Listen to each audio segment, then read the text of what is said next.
कभी सोचा है हमारा दिमाग इतनी सारी मेमोरीज आखिर कहाँ स्टोर करता है और कभी कभी वही मेमोरी हमें ठीक मौके पर क्यों याद नहीं आती। असल में मेमोरीज पूरे ब्रेन में फैले हुए न्यूरॉन कनेक्शंस में स्टोर होती हैं। हमारे ब्रेन में लगभग 86 अरब न्यूरॉन्स होते हैं। जब आप कुछ नया देखते हैं, सीखते हैं या महसूस करते हैं तो इन न्यूरॉन्स के बीच नए कनेक्शंस बनते हैं। इन्हें कहते हैं सिनेप्सिस। यही कनेक्शंस असल में आपकी मेमोरी बन जाते हैं। जैसे मान लो आपने किसी दोस्त से पहली बार मुलाकात की, उसका चेहरा, उसकी आवाज और उस समय की भावना, ये सारी चीजें ब्रेन के अलग अलग हिस्सों में प्रोसेस होती हैं। लेकिन फिर ब्रेन इन सबको जोड़कर एक सिंगल मेमोरी नेटवर्क बना देता है और जब आप बाद में उस दोस्त को याद करते हैं तो वही न्यूरल नेटवर्क फिर से एक्टिवेट हो जाता है। लेकिन अब सवाल ये है कि कभी कभी हम चीजें भूल क्यों जाते हैं। असल में मेमोरी हमेशा परमानेंट नहीं होती।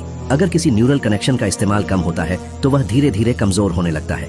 इसीलिए कई बार हमें लगता है कि ये तो मुझे पता था लेकिन याद नहीं आ रहा। और कभी कभी ऐसा क्यों होता है कि हमें कोई चीज तुरंत याद नहीं आती और कुछ देर बाद अचानक याद आ जाती है। देखो, जब आप किसी मेमोरी को याद करने की कोशिश करते हैं तो आपका ब्रेन उन कनेक्शंस को दोबारा एक्टिवेट करके उस मेमोरी को रिकंस्ट्रक्ट करता है। कभी कभी इन कनेक्शंस को एक्टिवेट होने में थोड़ा समय लग जाता है और तभी कुछ देर बाद अचानक वही चीज हमें याद आ जाती है। यानी आपका दिमाग एक तरह का स्मार्ट फिल्टर है। वो हर पल तय करता रहता है कि कौन सी मेमोरी बचानी है और कौन सी भूल जानी है।